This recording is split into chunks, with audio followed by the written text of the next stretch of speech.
Hello and welcome to my video. As you can see by the title there, I have a new Pulsar Thermion XP50, and this is the one with 640 core. It's 2x base magnification, goes up to 16x magnification, and you can also see that there's a QD mount. That's the American Defense Recon QD mount. I'm going to talk a little bit about all of those first impressions more than anything. Before I get started, I should give you some warnings. First one, graphic content warning. I didn't shoot anything, so there's no graphic content, and I apologize for that. Graphic content coming in the near future, that's a great reason for you to think about subscribing. Second thing is amateur hour warning. I am an amateur. This is my first thermal scope. So as I learn, as I get more experience with it, you can come along with that with me with that journey of educating myself about thermal and nighttime hunting. Both the scope and the mount come from Outdoor Legacy Gear. If you do your night vision and thermal research on YouTube, Outdoor Legacy Gear, the Late Night Vision Show, Hans East Texas will all come up quite a bit. I dealt with Jason at Outdoor Legacy Gear, always great to deal with. Several emails, several phone calls, and he helped me pick out the right scope that was best for my needs. I got into night vision hunting about a year ago when I purchased a Sightmark Wraith HD. Since then, I've done several videos, 4 or 5 videos on unboxing, first impressions, installing it, using it, even hunting videos where I get some kills. Again, all of that from the perspective of a new novice user. So if you haven't seen those, if night vision, the Sightmark Wraith is something that interests you, go back and take a look at those videos. They're pretty good. Okay, let's get back to the Thermion. I did a sight-in the daylight using a box with a piece of aluminum foil stuck to it, which worked out fine. And then after it got dark, this is the first images or the first view through the scope at night, looking at some cows. And you'll notice first thing that this has like a 3:4 format instead of the widescreen format. And I was tempted to crop it down, but I wanted to show the symbols and icons on the top and the bottom of the screen and talk about those a little bit as well. So I want to mention my first thoughts on image quality. If you're looking at this video, it looks pretty good, but I can tell you that the image through the scope is much better. You know when you walk into Costco and you see those big HD TVs and you think, wow, that looks amazing. That's the impression that I got when I first looked through the scope. No, it doesn't look like a 60-inch 4K HD TV, but it looks way better than the videos that you see on YouTube. So yeah, like I said, quite impressive. And this video does the actual view through the scope no justice at all. To write it in, I literally taped a piece of aluminum foil to a box. Then you shoot, basically freeze frame the picture, move your crosshairs to the point of impact. Do that again until it is hitting exactly where it's supposed to be. They call it the one-shot sight-in process.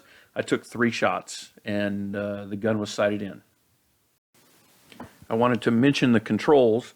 So on the eyepiece, on top of the scope, is the blue power button, and then the plus sign there, that's the digital zoom control, and then the record button. These are probably, when you're out hunting in the dark, very easily accessible, but probably the 3 most important buttons when you're out there hunting.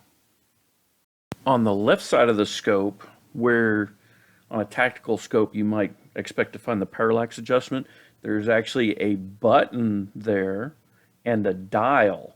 Now that button gets you into the multiple menus or allows you to select, and the dial allows you to scroll up and down through the menus. You can also see on the bell of the scope there, the rubberized section, that's the focus knob.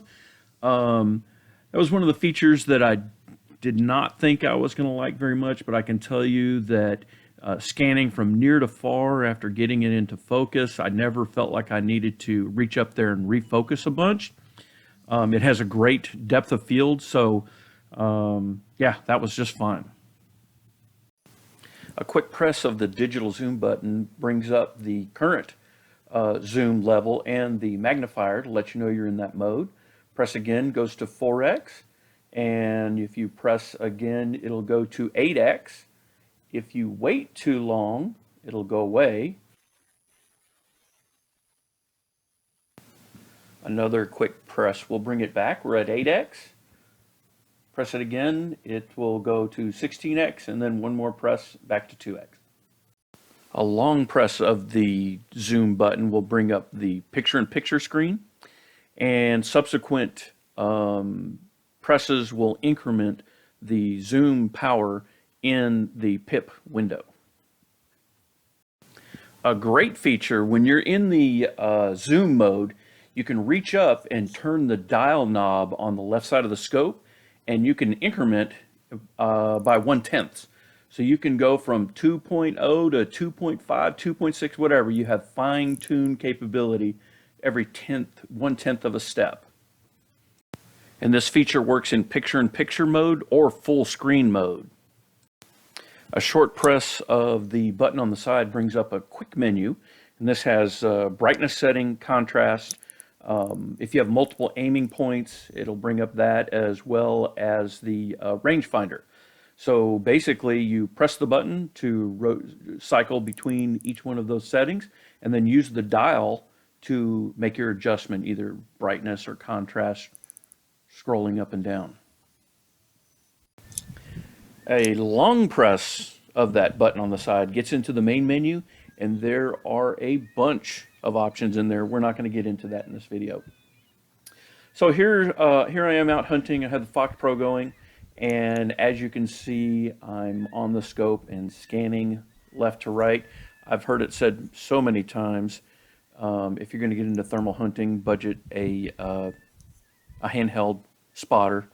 It is really a pain to be on top of the rifle, mounted on a tripod, and scanning left and right. So I'm going to have to concur with that advice. If you're going to get into thermal hunting, budget for a spotter as well.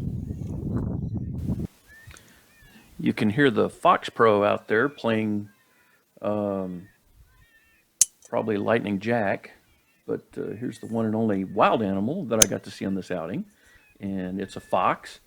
I think he started at about 50 yards away from me, and by the time he goes out of sight, coming up here in just a little bit, he probably gets out closer to 100 yards.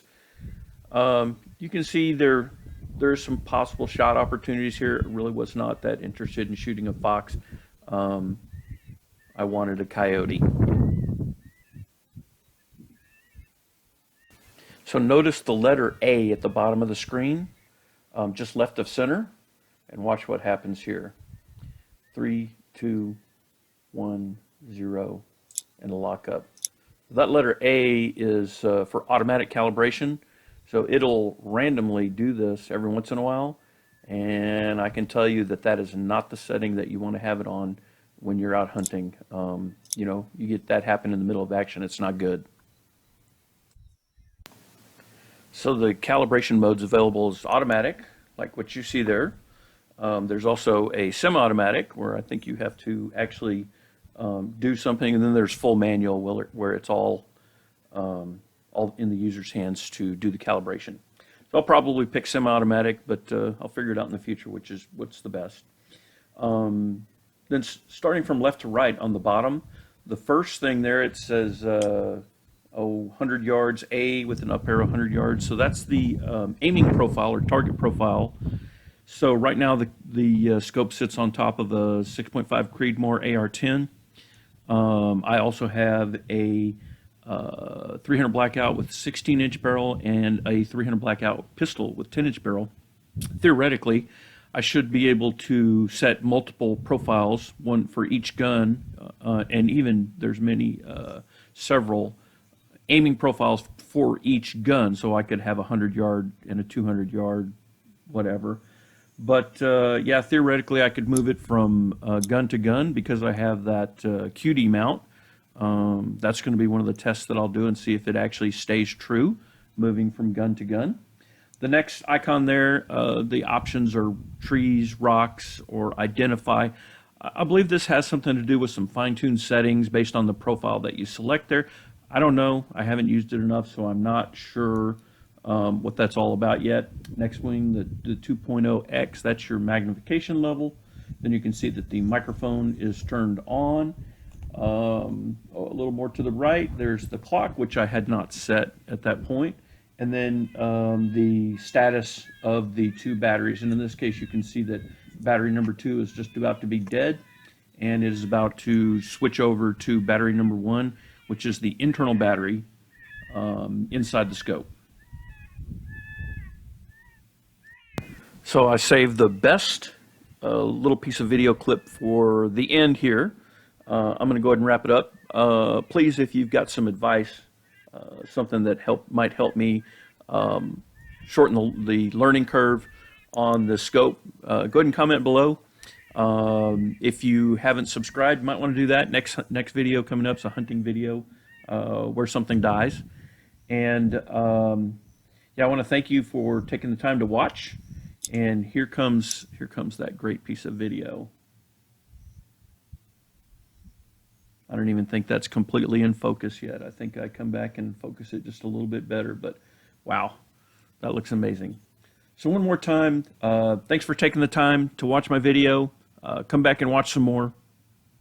Thanks again.